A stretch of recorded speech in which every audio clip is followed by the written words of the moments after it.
Auzubillahiminash-shaytanir-rajim. Bismillahir-rahmanir-rahim.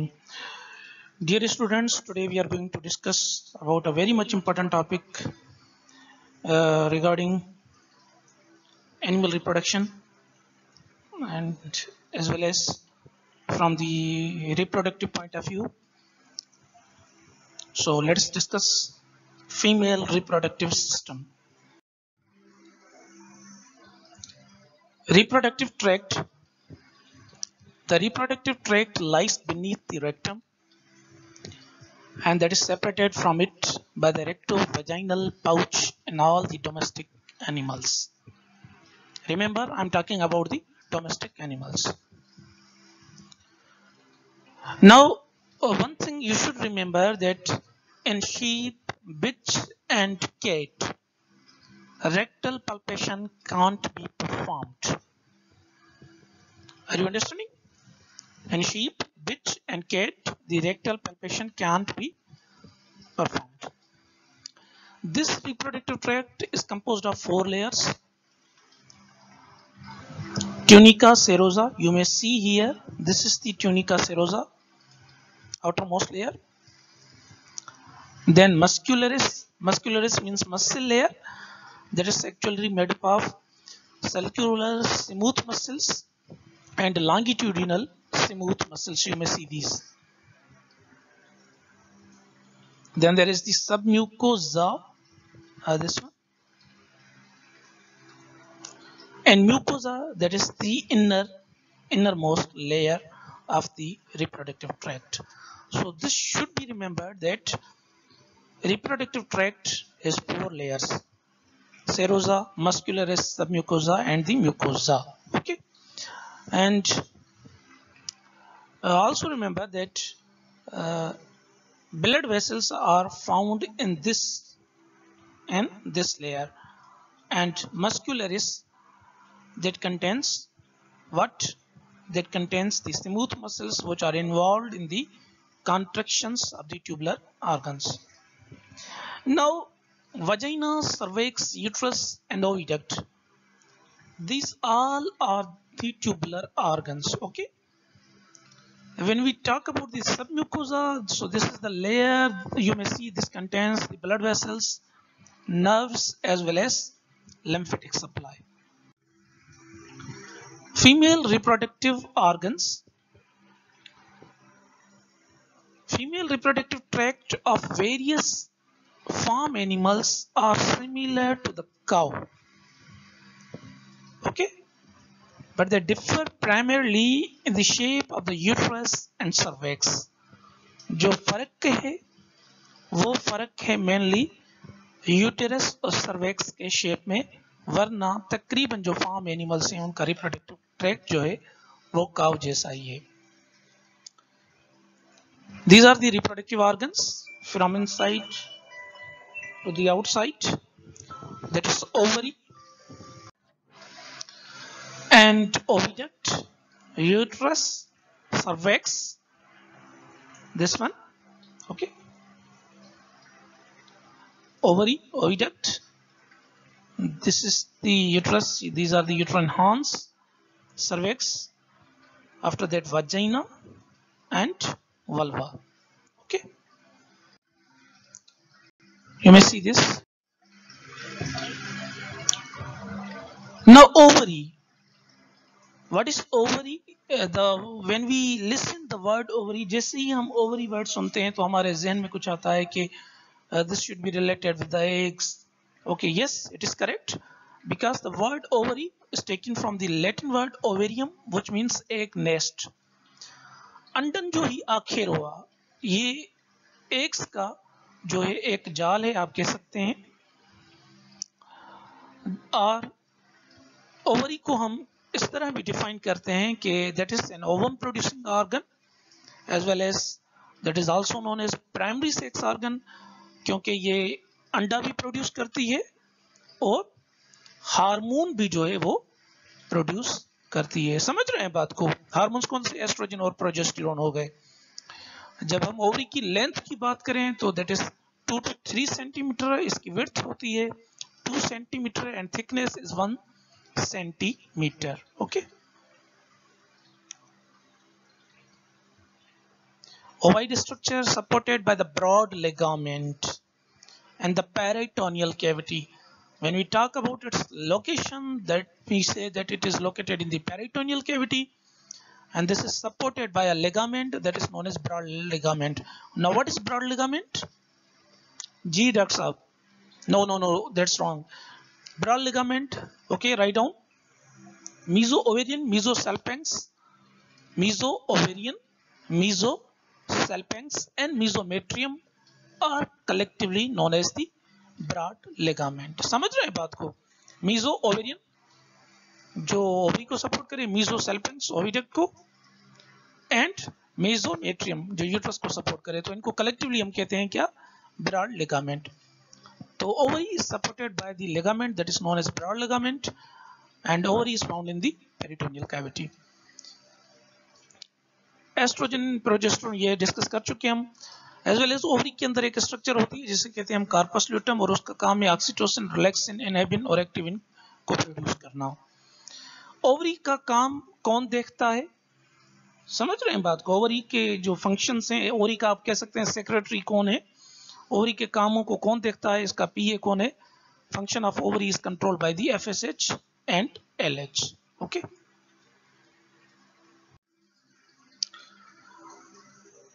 okay. Oh, one more thing, you should remember that right ovary is more active in ruminants as compared to the left ovary. The question is why? The answer is simple, because we know in case of ruminants, the rumen lies on the left side. Ruminants वाले case में rumen left side पर होता है, इसलिए उसको pressure पड़ता है, उस ओवरी को ब्लड फ्लो भी वहां पर कम जाता है, and therefore the right ovary is more active in case of the ruminants. Okay.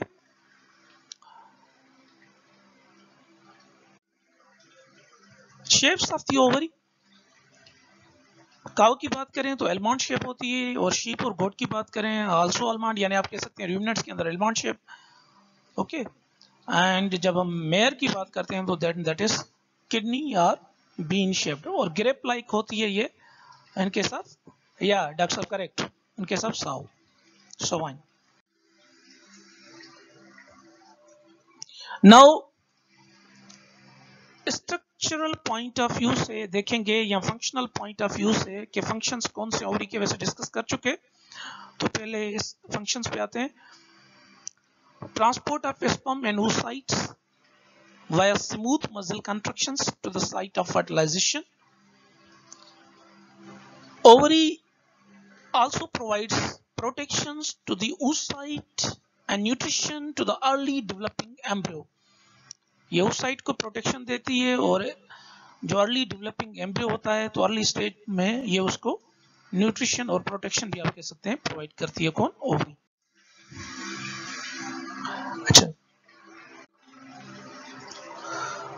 when we talk about the functional histology of the mammalian ovary, then there is first of all surface epithelium, that is epithelium जो कि उससे एडहियन से यानी चिपकने से जो है वो बचाता है, महफूज रखता है, और ये epithelium टूटता है जब ओवुलेशन होती है. ठीक है. This is no function related to the production of germ cell, and therefore this is misnomer. इसका कोई ऐसा काम नहीं है कि ये जर्मिनल सिंबल वाला काम करे, और इसलिए ये क्या है? मिसनामर है एक. Then tunica albuginea. Tunica albuginea जहां पर आता है तो हम समझ जाते हैं कि दैट इज कनेक्टिव टिश्यू, और कनेक्टिव टिश्यू का काम क्या है? कवर करना. तो यहाँ पर ये कनेक्टिव टिश्यू ओवरी को कवर करता है. That lies just beneath the epithelium और the surface epithelium. Okay, so now we are going to discuss about the functional histology of the mammalian ovary. Okay, तो सबसे पहले आता है ovarian cortex. You may see this is the cortex, ये पूरा cortex है. Okay, this is the cortex. Cortex you may see, तो ये कार्टेक्स है. अच्छा, नाउ कार्टेक्स क्या है? Ovarian cortex, this is a zone beneath the tunica albuginea. Tunica albuginea we know that is a connective tissue layer. ये tunica albuginea है, you may see this is, और इसके नीचे आप देख सकते हैं that is the cortex. Okay, except mayor, ये याद रखिएगा। मेयर वाले केस में क्या होगा कि कार्टेक्स बाहर की तरफ होगा और जो है वो मेडुला जो है वो होता है अपना मेडुला बाहर वाली तरफ होता है और कार्टेक्स जो है वो अंदर होता है। तो कार्टेक्स, ओवेरियन कार्टेक्स क्या है? Zone beneath the tunica albuginea except mayor. Okay, अच्छा, अब कार्टेक्स में क्या क्या पाया जाता है या क्या हाउस करता है? It houses the population of oocytes। यहाँ पर आपको oocytes मिलेंगे, ठीक है। कार्टेक्स के अंदर oocytes पाए जाते हैं। The cortex also houses the corpus hemorrhagicum. इसमें कार्टेक्स के अंदर ही कार्पस हेमरेजिकम यानी जिसे हम ब्लडी बॉडी कहते हैं, खूनी बंदा ठीक है, खूनी मानू ना है बाबा, this is the bloody body. Okay, तो ये कार्टेक्स ही होता है जिसमें क्या होता है? हाँ बिल्कुल, कार्पस हेमरेजिकम ब्लडी बॉडी, यानी कि जिसे हम कहते हैं कि bloody filled cavity of the ovulated follicle. जैसी ओवुलेशन होती है तो वहां पर फिर एक ब्लडी स्पॉट बन जाता है, उसे हम कहते हैं ब्लडी बॉडी यानी कि corpus hemorrhagicum. Okay, that is gradually reabsorbed and replaced by corpus luteum. बाद में वो ब्लडी बॉडी जो होती है वो that is replaced by the yellow body, यानी ये वाली। समझ रहे हैं बात को? ये बिल्कुल ईअं ई आहे त हिकिड़ो माण्हू यको रत ॾे रत जेको आहे जो बिल्कुल ख़त्म थी वञे त that will be replaced by the yellow body. तो पोइ वरी असां चवंदा आहियूं हाणे उनजो जिस्म येलो थी वियो आहे। समझ रहे हैं बात को?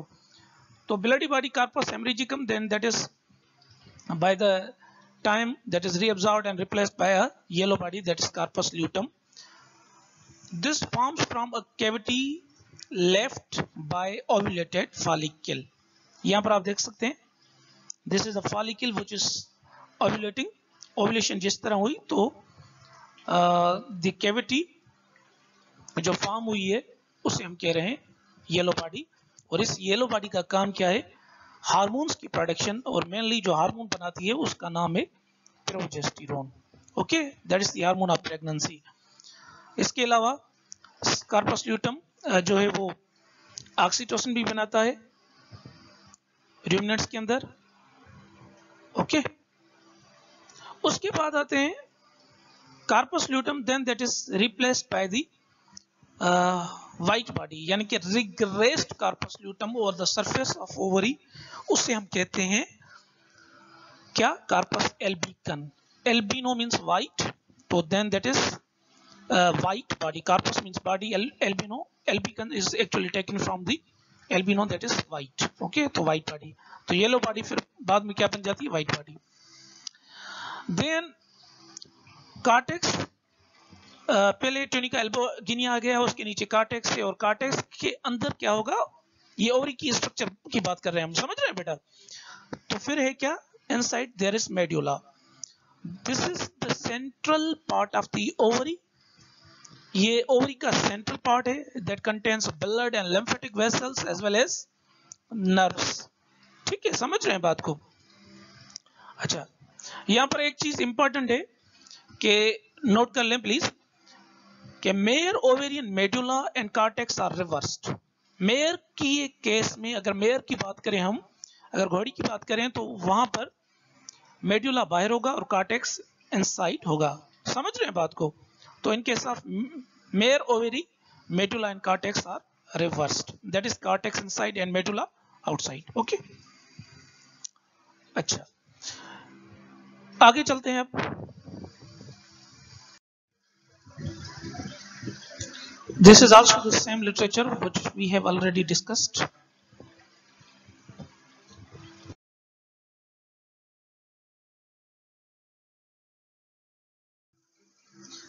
अच्छा, this is the Mayer ovary characteristics. इसका क्या मतलब है कि मेयर की ओवरी और रूमिनेंट्स की ओवरी में क्या डिफरेंस है, इसको समझिएगा please. First of all, the ovarian medulla and cortex are reversed as we already discussed. Okay, when compared to the other species. Second, ovulation occurs at only single location in mare's ovary, while it occurs at random locations in the ovaries of other mammals. Okay, यानी mayor के अंदर ovulation जो होती है एक specific, एक खिड़की है आप कह सकते हैं, एक स्पेसिफिक एनाटॉमिकल लोकेशन है, एक मखसूस एक दरवाजा है जहां पर ओव्यूलेशन होती है इन केस ऑफ मेयर, जिसे कहते हैं ओव्यूलेशन फोसा। समझ रहे हैं बात को? अच्छा, इस तरह क्यों है? इस तरह इसलिए because in case of mare the cortex and medulla are reversed, यानी कार्टेक्स जो है मेयर वाले केस में वो अंदर होता है और मेडुला बाहर होता है, इसलिए जो ओव्यूलेशन होती है वो मखसूस लोकेशन मखसूस पॉइंट से होती है, जिस पॉइंट को हम कहते हैं ओव्यूलेशन फोसा। मस्ट रिमेंबर, और ये इंपॉर्टेंट क्वेश्चन है, कमीशन के एग्जाम्स में भी आ चुका है, ठीक है बेटा। थर्ड, तीसरा कौन सा डिफरेंस है मेयर की ओवरी, या उसकी कौन सी जो है वो कैरेक्टरिस्टिक पॉइंट है, वो है कि follicles can be palpated per rectum in the mare but CL cannot. समझ रहे हैं बात को? फॉलिकल्स को तो हम पैल्पेट कर सकेंगे अगर बाय रेक्टम जाएंगे, लेकिन सीएल को नहीं कर सकेंगे। वजह क्या है? Cortex inside and medulla outside. Okay,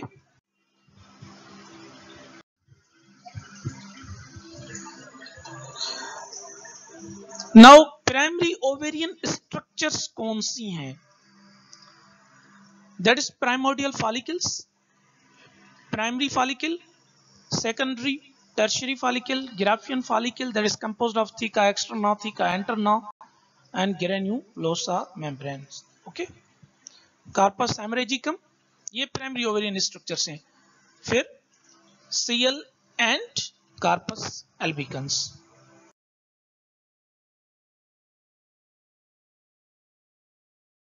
तो हम फॉलिकुलोजेनेसिस की अब बात करेंगे।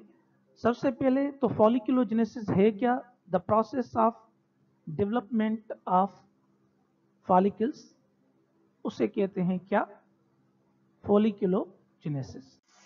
यहाँ हम फॉलिकुलोजेनेसिस को इस तरह भी डिफाइन करते हैं कि the process of development of immature follicle into more advanced follicles, and where it is or it becomes a candidate for ovulation, that is known as folliculogenesis। अगर सिंपली बात करें तो फॉलिकल्स के बनने का अमल, ठीक है।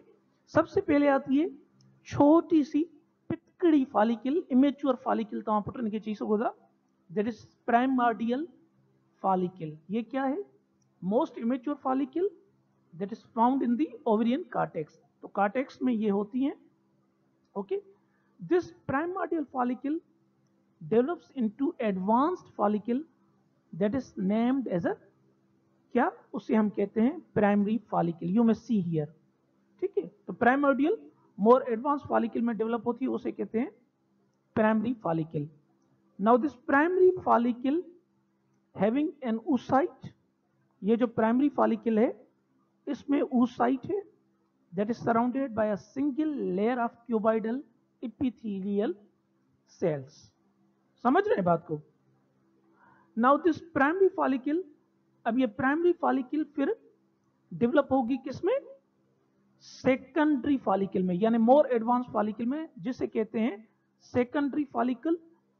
ओके, अच्छा यहां पर एक चीज याद रखिएगा, ये बिल्कुल उसी तरह है जिस तरह एक बच्चा होता है, पहले प्री केजी में जाता है, यानी कि केजी में, फिर वो नर्सरी में जाता है, नर्सरी से वो फिर जो है वो प्राइमरी में, और प्राइमरी से वो फिर सेकेंडरी में जा रहा है। समझ रहे हैं? तो इस तरह ही बिल्कुल डेवलपमेंट होती है किसकी? फॉलिकल की। तो आप इसको प्राइमोडियल को समझ लीजिए कि ये नर्सरी है, primary, this is primary and that is this secondary school. Are you getting my point? Okay, समझाया बेटा?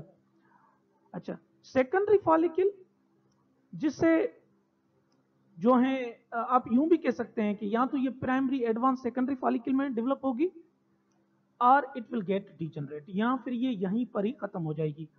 अब आते हैं सेकेंडरी फॉलिकल पर। Okay, now secondary follicle that is also microscopic. यहां पर तो जाहिर फिगर है तो यहां पर दिखाई दिए, but it is microscopic, having 2 or more layers of the follicles but without antrum, यानी कैविटी नहीं है। आप देख सकते हैं अपनी गुनाहगार आंखों के साथ, there is no cavity. oocyte within the secondary follicle is surrounded by a what? Thick translucent, आप उसे कह सकते हैं कि यहां पर oocyte जो है सेकेंडरी फॉलिकल में, that is surrounded by a thick translucent layer that is known as zona pellucida. समझ रहे हैं बेटा बात को? तो सेकेंडरी फॉलिकल में उस साइड जो है that is surrounded by a thick translucent layer that is known as zona pellucida. Okay. Majority of the follicles in this stage are in resting or stage, or you may say or storage. Okay. समझ रहे हैं बेटा बात को? तो secondary follicles में जो majority of follicle होती हैं इस वाली स्टेज में, यानी जब वो सेकेंडरी में पहुंचती हैं तो ज्यादातर फॉलिकल्स इस स्टेज के अंदर क्या होती हैं? रेस्ट में होती हैं, सुकून में होती हैं. ठीक है. अच्छा, देन देयर इज, फिर क्या आती है? टर्शियरी फॉलिकल, जिसे कहते हैं डेवलपिंग एंट्रल और यू में से टर्शियरी फॉलिकल. टर्शियरी फॉलिकल में आप देख सकते हैं कि देयर इज फिल्ड कैविटी, है ना बेटा कैविटी? ये बिल्कुल कैविटी और इसमें फ्लूइड, यानी कि आप कह सकते हैं कि पानी भरा हुआ है जिस तरह का. ठीक है. और इस फ्लूइड फिल्ड कैविटी को कहते हैं क्या? Antrum. Antrum means actually the cavity that is the developing antral are also known as the tertiary follicle. यानी अब बच्चा जो है वो सेकेंडरी से अब वो आप कह सकते हैं कि अब वो कहां पर पहुंच गया है? अब वो कॉलेज तक जो है वो पहुंच चुका है. ठीक है. अच्छा, अब tertiary follicle, developing antral tertiary follicle that will get developed into the antral follicle, या जिसे कहते हैं गिराफियन follicle, or that is also known as mature pre-ovulatory follicle. यानी बिल्कुल यहां पर आप देख सकते हैं कि मैच्योर हो चुकी है, यानी बच्चा जो है अब जो है वो बच्चा हो सकता है, बच्ची भी हो सकती है. तो अब काजी साहिबा जो है वो किस स्टेज में पहुंच चुकी हैं? Pre ovulatory.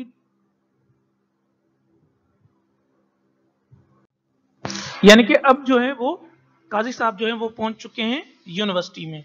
समझ रहे हैं बेटा बात को? अब जो है वो अपना ज़ुएब को जो है वो जलन हो रही है कि ये यूनिवर्सिटी तक पहुंच गया, मैं क्यों नहीं पहुंचा? बेटा तुम भी पहुंच गए हो, डोंट वरी. ठीक है. तो antral follicle that is also known as the Graafian follicle. बस तो हिसाब समझो तो बेटा. Now this Giraffian follicle is known as pre-ovulatory tertiary follicle that produces estrogen. ठीक है. जिसका काम क्या है? एस्ट्रोजन को बनाना.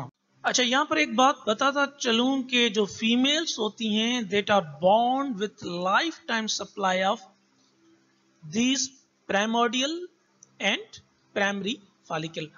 तो यहां तक क्लियर हुआ? प्राइमर्डियल, प्राइमरी में गई, बाद में सेकेंडरी, देन जो है वो कॉलेज, एंड देन यूनिवर्सिटी. और यूनिवर्सिटी क्या है? दैट इज एंट्रल फॉलिकल, यानी कि pre ovulatory follicle. Now remember this antral follicle और the Graafian follicle, if you can see here, that is actually composed of these layers: basement membrane, granulosa, theca interna and theca externa. Theca externa जो होता है that is composed of loose connective tissue. Theca interna is responsible for the androgen production under LH stimulus or under LH influence. Okay. और ये जो granulosa cell layers होते हैं इनका काम क्या है? They produce variety of materials including estrogen inhibin as well as follicular fluids, and these have also FSH receptors. Now remember, granulosa cells are also believed to govern, यानी ये जो granulosa cells हैं, they also govern the maturation of the oocyte. यानी आप कह सकते हैं कि ये oocyte की मैचुरेशन में भी इनका जो है वो अपना किरदार है. ठीक है बेटा, इज इट ओके? ना ओवरी के बाद जो है हम बात करेंगे ओविडक्ट की. ठीक है. अंडा रिलीज किया, अब कोई पाइप पैसे चैनल तो चाहिए होता है ना, जो कि उस अंडे को कैरी करे. ठीक है. These are the pair of convoluted tubes which extend from the ovaries continue with the tip of the uterine to the tip of the uterine horns. Okay, this is divided into 3 parts और उसका आपको पता होगा 9th की biology और even आजकल तो 7th class की बायोलॉजी में भी साइंस में भी इसका तस्करा होता है। इसके 3 पार्ट्स हैं, वो कौन से? Infundibulum that is funnel shaped, you may see here केफ जिस तरह होता है पुत्र जी कीमो होता है उन जी तरह। At the ovarian and ampulla you may see this one, and then there is the isthmus, this one, the constricted portion of the oviduct that lies close to the uterine horns of the uterus. Okay, तो इसके 3 parts हैं ये। Remember, each oviduct has a length of about 20 to 30 centimeter and diameter इनका होता है 2 to 3 millimeter in most of the farm species. Okay. Now काम की बात करें, काम क्या है? एक तो गैमेट्स की ट्रांसपोर्टेशन, जाइगोट की ट्रांसपोर्टेशन किस तरह, क्योंकि इस ओविडक्ट में स्मूथ मसल्स पाए जाते हैं तो वो कॉन्ट्रैक्ट करते हैं और इस वजह से इनको ये फैसिलिटेट करती है ट्रांसपोर्टेशन गैमेट्स की और जाइगोट की to this site of fertilization. Okay, also ये तो मशहूर है कि ओविडक्ट में फर्टिलाइजेशन होती है। This also acts as a to reduce sperm numbers to prevent polyspermy. Okay, ये स्पर्म्स के नंबर को कम करती है कि ज्यादा स्पर्म ना आए, ऐसा ना हो कि पॉलीस्पर्मी हो जाए, यानी मोर देन वन स्पर्म जो है वो अपना ओवरी में जो है वो ओवा को फर्टाइल करें, सॉरी ओवरी में नहीं बल्कि ओवा को फर्टाइल करेंगे तो वो प्रॉब्लम होगी। ठीक है, एक ही स्पर्म जो है उसने अंडे में जो है वो जाना होता है, तो इसका यह भी काम है कि ये रिड्यूस करती है स्पर्म के नंबर को ताकि प्रिवेंट कर सके पॉलीस्पर्मी को। आल्सो इसका काम है कलेक्शन ऑफ द ओवा, क्योंकि इसलिए ही नेचर ने इसको जो है वो फनेल शेप्ड स्ट्रक्चर दी हुई है। तो ovulation, migration of oocyte, fertilization, ये सारे काम है किसके बेटा? ओविडक्ट। तो यूटेरस बच्चा दानी। अच्छा, यहाँ पर एक बात बताता चलो बेटा कि ये जो हम बार बार कह रहे हैं अंडा दानी बच्चा दानी, तो दानी ये दानी इज एक्चुअली टेकन फ्रॉम दाश्तन। दाश्तन मीन्स टू कीप, यानी कि रखण। जिए मसलन बच्चे दानी यानी कि ये बच्चे को रखती है, अंडे दानी अंडे को रखती है, लाइक साबुन दानी। समझ रहे हैं बात को? तो यूटेरस क्या है? This is a thick muscular organ consist of 2 arms, a short body and a cervix. This is normally situated in the pelvic cavity in non-pregnant animals. The uterus is composed of 3 separate layers which are suspended by the broad ligament. अब ये 3 separate layer कौन से? एक तो है सेरोजा, यानी जिसे कहते हैं पेरीमेट्रियम बाहर वाला, मस्कुलरिस जिसे कहते हैं क्या? Yes, myometrium. और तीसरा कौन सा है? म्यूकोजा प्लस सब म्यूकोजा जिसे कहते हैं एंडोमेट्रियम। Is it okay? तो हम इस तरह भी कह सकते हैं perimetrium, myometrium and endometrium. Perimetrium serosa का बना हुआ है, मायोमेट्रियम मस्कुलरिस का है, endometrium mucosa plus submucosa. Okay, अच्छा, एंडोमेट्रियम में कैनक्युलर रीजन्स होती हैं which are highly vascularized and they give rise to the maternal portion of the placenta if attachment of the embryo occurs. In contrast to the cow and sheep, the endometrium of the sow and the mare have no caruncles. समझ रहे हैं बात को? यानी cow और sheep के मध्य मुकाबिल जो साउ और मेयर का एंडोमेट्रियम होता है, वहीं आपको करंकल्स यानी कि बटन लाइक स्ट्रक्चर्स जो एंडोमेट्रियम में होती हैं वो नहीं मिलेंगी। ओके, आगे चलते हैं। Now the types of uterus. Uterus की किस्में हाणे समझो था तो how much veterinary doctor is studying और exploring as compare to the medical doctor. वहां वो सिर्फ ह्यूमन का पढ़ते हैं, लेकिन हम यहाँ तो सबका पढ़ रहे हैं भाई। ठीक है, so proud to be veterinarian. Types of uterus, पहला टाइप है simple uterus, a uterus that has a pear shaped body without horns, with no horns, यानी वो यूट्रस जिसकी pear shaped body होती है। You may see this पियर, पियर खाया होगा, ठीक है। और इसमें यूट्राइन हॉर्न्स नहीं होते, और ये पाया जाता है उमूमन ह्यूमन बींग्स और प्राइमेट्स के अंदर, और दूसरे जो प्राइमेट्स हैं उनमें। Duplex uterus, you may see this, that is found in marsupials and rabbit. This is the type of uterus that has two horns. ये वो यूट्रस का किस्म है जिसमें दो हॉर्न्स हैं, each with a separate cervical canal. दोनों में cervical canal separate हैं, you may see here, which opens into a vagina, and that is found in rat, rabbit, guinea pig and other small animals. Okay. अच्छा, एक और चीज, the duplex uterus is characterized by a single vaginal canal opening to the exterior. Duplex uterus में क्या होता है, बाहर की तरफ सिंगल वजाइनल कैनाल होता है, और अंदर की तरफ क्या, या correct doctor, thank you, on the interior it bifurcates. Bifurcate mean it splits into two vagina and two cervices. समझ रहे हैं, बाहर की तरफ एक जो है वो क्या है, सिंगल वजाइनल कैनाल है, लेकिन इंटीरियरली ये बाइफरकेट होता है, स्प्लिट होता है into two vagina and two cervices, यानी कि cervixes. Okay, is it okay? तीसरा टाइप है वो है bicornuate type of the uterus, यानी कि आप देख सकते हैं ये वाला, ये वाला. This is a uterus having small uterine body. Uterine body छोटी होगी, two long horns like these, दो बड़े लॉन्ग यूट्राइन हॉर्न्स होंगे, and this is found in sow, cow, ठीक है, काफिया मिल रहा है, sow, bitch, queen, cow, goat and sheep के अंदर आपको ये bicornuate type of the uterus जो है वो मिलेगा, ठीक है बेटा.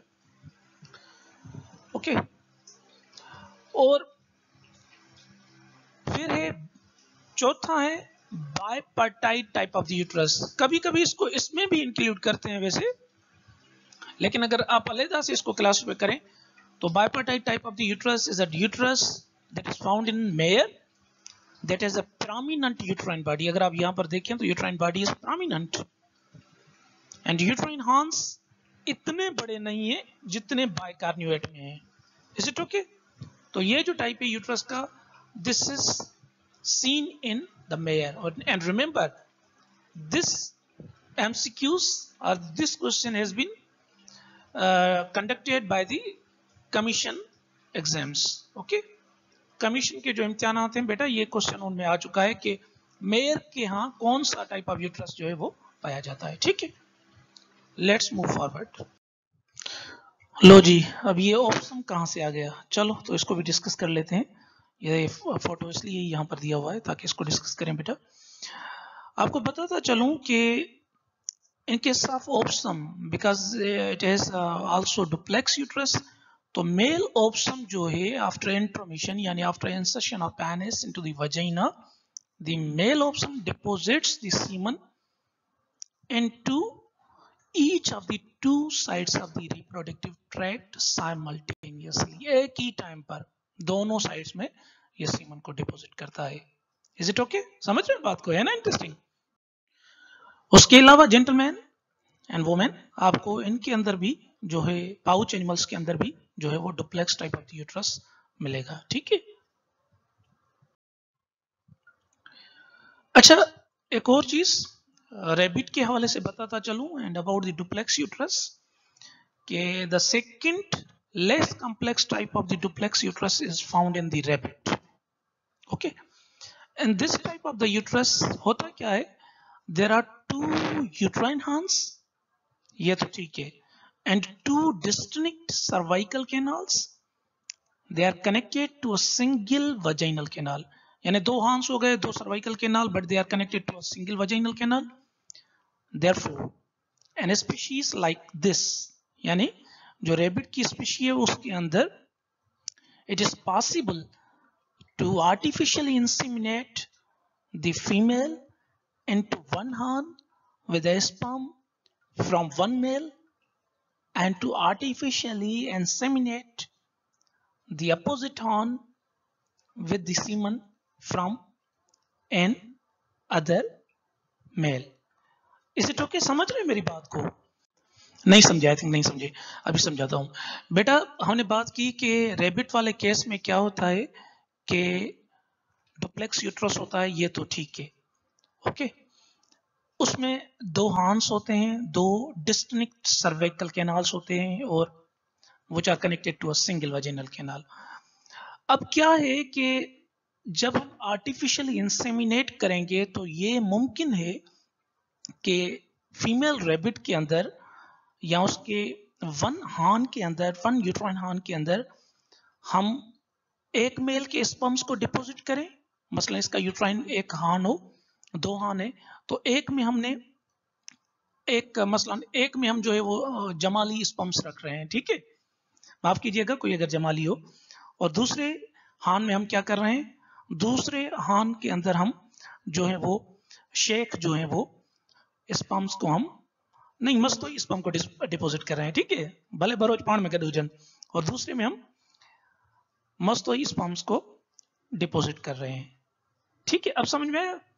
यानी एक हार्न में जमाली स्पर्म को डिपॉजिट किया, दूसरे हार्न में जो है वो मस्तोई स्पर्म्स को डिपॉजिट किया, और ये पॉसिबल है in these type of the animals because they have less complex type of the duplex uterus, जिसमें दो cervical canal हैं और दो uterine horns हैं, ठीक है। Now what will happen? अब जो offsprings बनेंगे, they will represent the two genetic type. The offspring will represent two genetic type. Are you getting my point? यानी जो offspring बनेगा उसमें दोनों genetic types जो हैं वो होंगे, तो है ना interesting. So this was the case of rabbit. तो रैबिट के अंदर भी क्या है, डुप्लेक्स यूट्रस होता है, ठीक है बेटा। Let's move forward. अच्छा, काम क्या है यूट्रस के? स्पर्म की ट्रांसपोर्ट, ल्यूटियोलाइसिस।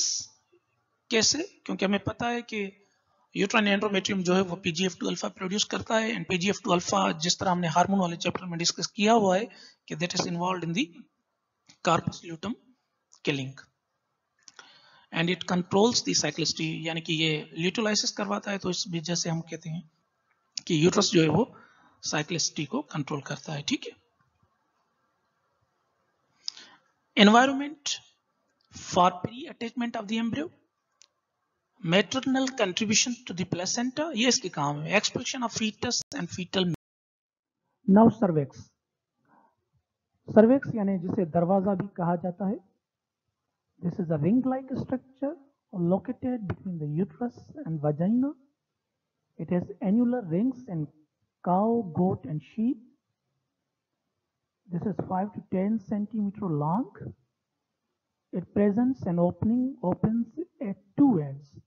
इसमें दो आसिस होती हैं, एक cranial to uterine body जिसे internal os कहा जाता है, और दूसरी होती है caudal to the vagina, that is known as external os। अंदर वाला दरवाजा या बाहर वाला दरवाजा भी आप कह सकते हैं, ठीक है। Anteriorly, the cervix opens into the body of uterus। अगर अंदर की तरफ जाएं तो ये body of uterus में ओपन होता है, जिसे कहते हैं internal os, okay। You may see this is the cervix, these are the annular rings, ये जो हैं ये rings हैं। This is the lumen of the cervix, inner passage of the cervix, okay। अच्छा, cervix के काम क्या हैं? Functions of the cervix, पहला काम है स्पर्म रिजर्वायर, यानी ये स्पर्म बैंक वाला आप कह सकते हैं काम करता है, स्पर्म की reservation. Also it helps in the selection of viable sperms, thus preventing the transport of non-viable and defective sperm। समझ रहे हैं बेटा बात को? यानी जो जिंदा स्पर्म्स हैं उनको सेलेक्ट करता है, जो नॉन वायबल है, मुर्दा है, उनको जो है वो ये इग्नोर करता है, उनको जो है वो प्रिवेंट करता है कि वो आगे ना जा पाए, ठीक है, जो डिफेक्टिव होंगे या नॉन वायबल होंगे। स्पर्म की transportation, filtration of the sperm, यानी कि वही selection of viable sperms and जो है वो preventing the non viable sperms. It secretes the mucus during estrus period, जब जानवर ईस्ट्रस में होता है तो ये दरवाजा क्या करता है, म्यूकस सीक्रेट करता है। forms cervical seal during pregnancy. समझ रहे हैं? जब जानवर प्रेग्नेंट हो जाता है तो ये वहां पर एक जो है बंद, एक जो है ब्रेकर लगा देता है, आप कहें एक ब्लॉक लगा देता है, जिसे कहते हैं सर्वाइकल सील, जो कि ड्यूरिंग प्रेगनेंसी बनती है। ठीक है। Cervical plug protects the uterus from infection entering from the vagina. इसका काम क्या है? ये बैक्टीरिया वगैरह को, इन्फेक्शंस को एंटर नहीं होने देती। ठीक है। ये एक ब्लॉकेज वाला, और आप कह सकते हैं ये एक अपना काम देती है प्रोटेक्शन वाला। ठीक है। अच्छा, during an oestrus the cervix is tight. जब जानवर वहर में नहीं होता, जैसे जानवर तो वहर में नहीं हुआ, हीट में नहीं हुआ, उस टाइम पर भी सर्विक्स टाइट होता है। Why? Due to lack of stimulation from the estrogen, क्योंकि एस्ट्रोडायल से उसे कोई भी स्टिमुलेशन नहीं मिल रहा।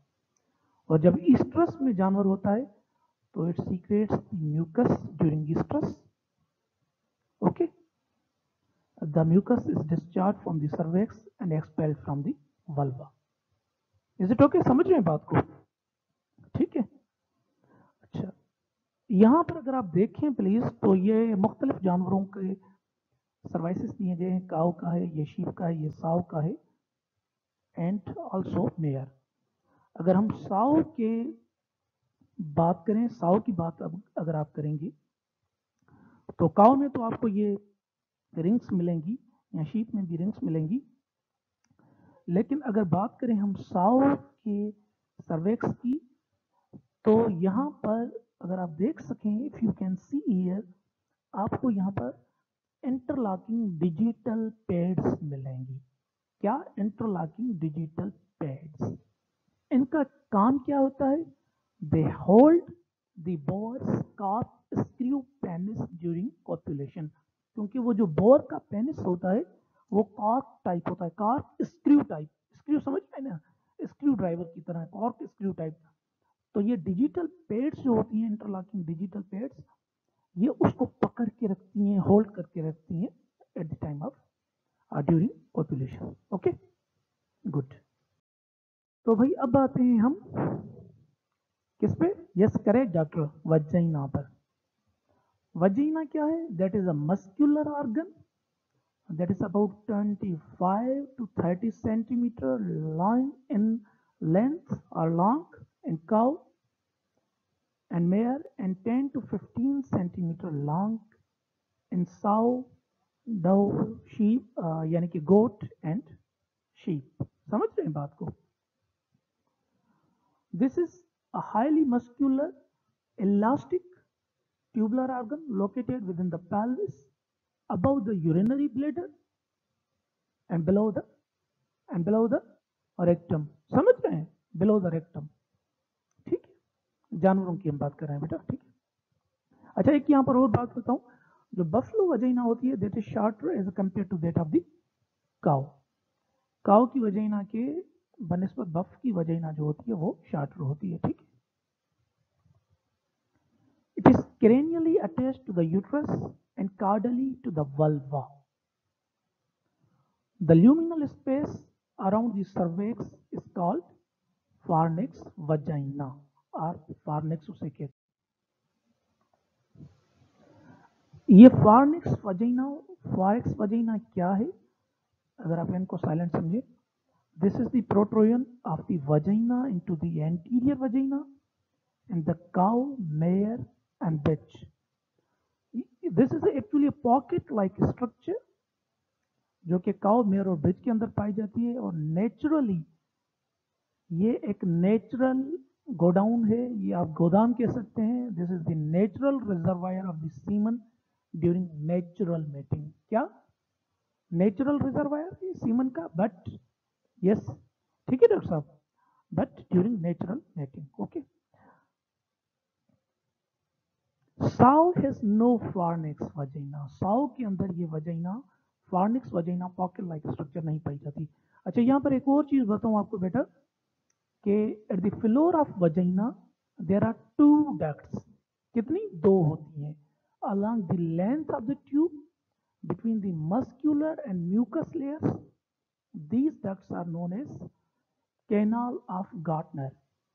ठीक है, they open on either side of the external urethral opening. Okay, और इनको कैनाल ऑफ गार्टनर को कहा जाता है रेमनेंट्स ऑफ द वॉल्फिन और मीजोनेफ्रिक डक्ट्स. ठीक है, let's move forward. Functions of the vagina. एक तो हमें पता है this is a copulatory organ and birth canal.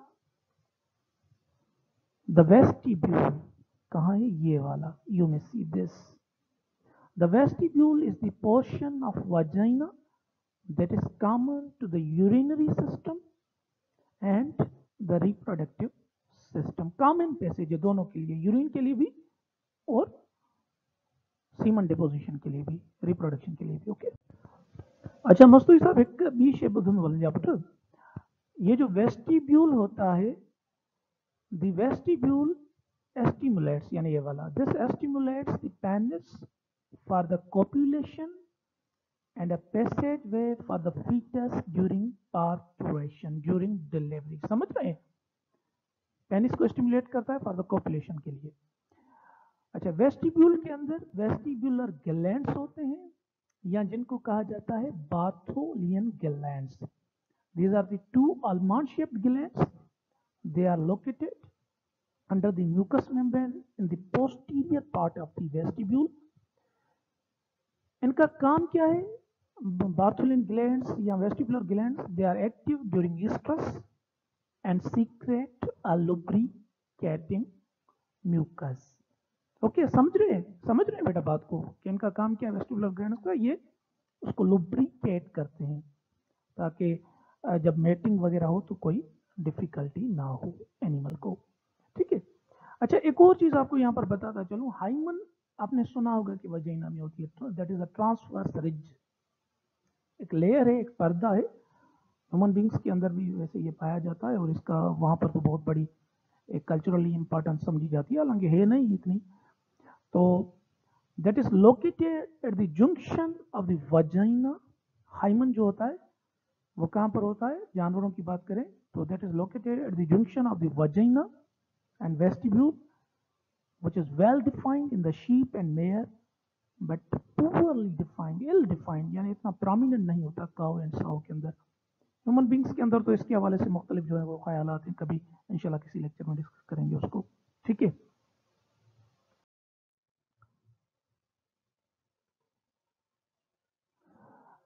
now vulva. Vulva, that is the external part of the female reproductive tract.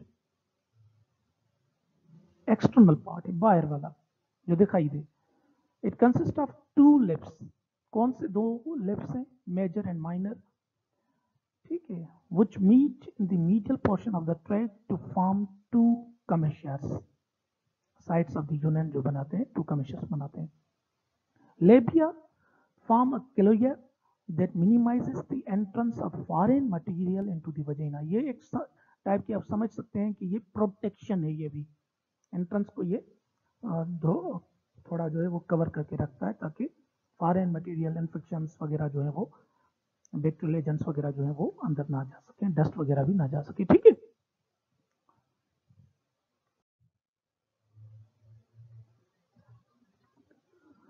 The labia major is homologous to the scrotum in the mail.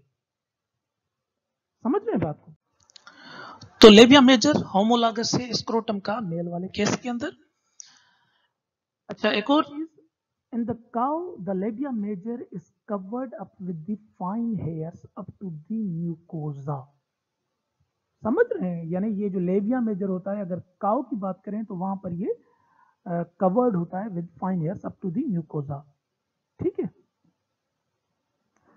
In the domestic animals एक और चीज बताऊं बेटा, doctor साहबा बुझो पे बुझो कि ये जो डोमेस्टिक एनिमल्स होते हैं उनके अंदर ये लेबिया यानी कि लिप्स जो होते हैं, वल्वल लिप्स जिन्हें कहते हैं, they are simple rather than consist of major and minor as in the human. समझ में आई बात? यानी वहां पर सिंपल होते हैं डोमेस्टिक एनिमल्स में, ठीक है, as compare to the human beings. The labia minor inner lip is homologous to the prepuce in the male and is not prominently formed in animals. Then vestibule, इसको वैसे हम थोड़ा discuss कर भी चुके हैं लेकिन फिर भी कर लेते हैं। This is common to both reproductive and urinary system. This is homologous to the penile urethra in the male. These glands, vestibular or Bartholian glands, keep the vulva of cow moist during menstruation. Okay. These glands, yani vestibular glands, they are homologous to the bulbourethral gland or the Cowper's gland of the male. Okay. Now, are you ready? Yeah. Write the Homologous organs of the male.